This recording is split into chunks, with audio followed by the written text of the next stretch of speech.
Is the August 8th Lionsgate portal a sacred gateway or just a shiny gimmick? Open your socials this week and it's wall-to-wall Lionsgate hype. Neon lions roaring across every August 8th countdown. Promises of instant manifesting. Pause your thumb for a breath. Is August 8th really a cosmic doorway or just a beautifully packaged illusion? Let's trace the rumor back to the sky and see what survives the journey. Imagine standing on desert sand 4,000 years ago, pre-dawn air still cool, the pyramids mere zigzags against a gray horizon. You are an Egyptian priest waiting for one star, Sirius, brightest jewel in the night. Once each year it slips behind the sun only to reappear just before sunrise. That heliacal rising of Sirius coincided with the first swelling of the Nile. Water arrived, fields revived, the Wepet, Renpet, opening of the year began. In the constellation overhead you'd recognize Leo, celestial lion striding eastward, power, heat, royal courage. Fast forward 15 centuries, medieval astrologers copy Greek star tables, then lace them with numerology.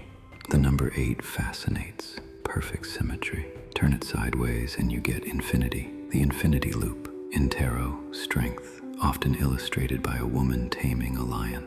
Still leaf through every surviving classical text and you won't find a single line proclaiming August 8th as a cosmic doorway. The ancients loved plenty of dates. This one wasn't on the roster. So where did the portal appear? Dial-up internet, early 1990s. New Age bulletin boards hum with channeled messages linking Egypt, Sirius, Atlantis, and, you guessed it, the infinity of 8/8. By the 2000s, chat room lore meets Instagram aesthetics, and suddenly the Lionsgate is trending harder than Leo season memes. Algorithm, meet archetype. But wait, you ask, is anything astronomically happening on August 8th? Astronomers shrug. From Cairo's latitude in 2025, Sirius actually rises heliacally closer to mid-August. No gravitational spike, no gamma-ray burst. Physically, August 8th is just another hot Friday, yet psychologists lean closer. They remind us that shared rituals can spark real shifts, placebo power multiplied by community focus. When millions decide a date is sacred, stress hormones drop, goal clarity rises, creativity spikes. Mine may be building the doorway, but the experience of walking through can feel startlingly concrete. So, gateway or gimmick? Maybe that's the wrong question. Maybe the better one is, how curious are you willing to be? Here's a mini experiment for this year's Lionsgate. Simple, measurable, free. Sunrise on 8/8. Face east in silence for 5 minutes. Watch the sky shift from steel to pink. Let any thought drift by like cloud. Note first emotion that surfaces. Anticipation, doubt, calm. Then do a 2-part journal. Write on line 1, I welcome. Finish the sentence with a quality, not a shopping list. Courage, ease, inspired action. On line 2, write, I release.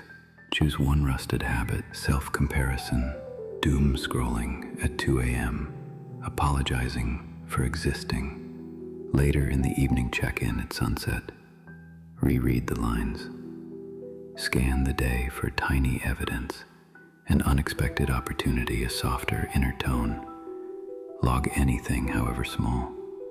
You've just gathered data, physiology, mood, micro-synchronicities. 1 day, 2 checkpoints, 0 dogma.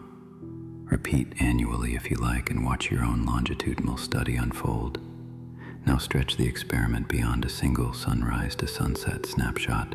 Fold the page, date it, and tuck it into a journal or notes app you'll actually open. Once a month, maybe on the 8th, return to those 2 lines. What has quietly entered my life since I welcomed it? Where has the habit I released tried to sneak back in? Or where has its absence created new space? Log the answers in bullet points or voice memos. Nothing fancy, just honest breadcrumbs. Each entry becomes a marker on your personal star chart, showing how intention drifts, refines, and sometimes reroutes entirely. By the time next year's 8/8 rolls around, you won't be guessing whether the portal worked. You'll hold 12 little data dots, physiology notes, mood shifts, uncanny overlaps, tangible outcomes, enough to draw your own constellation. Then stand again at dawn, greet Sirius or simple sunlight, and decide, what seed do I plant now, and what husk finally stays behind. In that way, the ritual stops being a one-off wish and becomes an evolving, year-long dialogue between your subconscious and the unfolding sky. Now, why does any of this matter? Because mythology isn't outdated science. It's psychology dressed for ceremony. Ancient Egypt wasn't wrong to greet Sirius with drums. They were dramatizing an agricultural truth. The water is coming. Life will return. Our modern drum is a notification ding, but the heart behind it still wants renewal. The Sufi poet Rumi asked, "Why do you stay in prison when the door is so wide open?" Maybe Lionsgate is just a brightly painted door frame. Yet if walking through encourages you to plant intention, to honor courage, to let something tired finally rest, does it diminish the doorway or magnify it? One more frame before we close.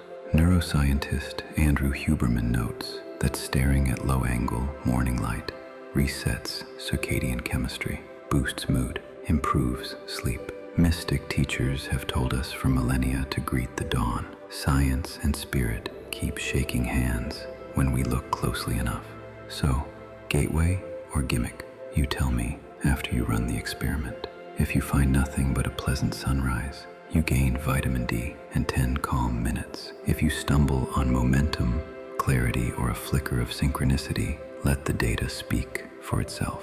Drop your findings below the video. Collective curiosity is the real algorithm here. And remember, whether portals are carved in stone temples or coded in social feeds, intention is the chisel. So, on August 8th, ask 2 simple questions. Do I enjoy playing with myth as a creativity tool? Am I willing to act on whatever insight arises? If yes, treat Lionsgate like a pop-up atelier for the subconscious. Run the sunrise, sunset ritual, talk to others doing the same, and measure outcomes over weeks, not hours. If the answer is no, skip the portal and choose another date that feels powerful. Your birthday, the next equinox, next Tuesday at 7:07. The subconscious cares less about the calendar than about repetition and emotion and symbolic meaning. Because, as the Sufi poet Rumi reminds us, there are 1,000 ways to kneel and kiss the ground.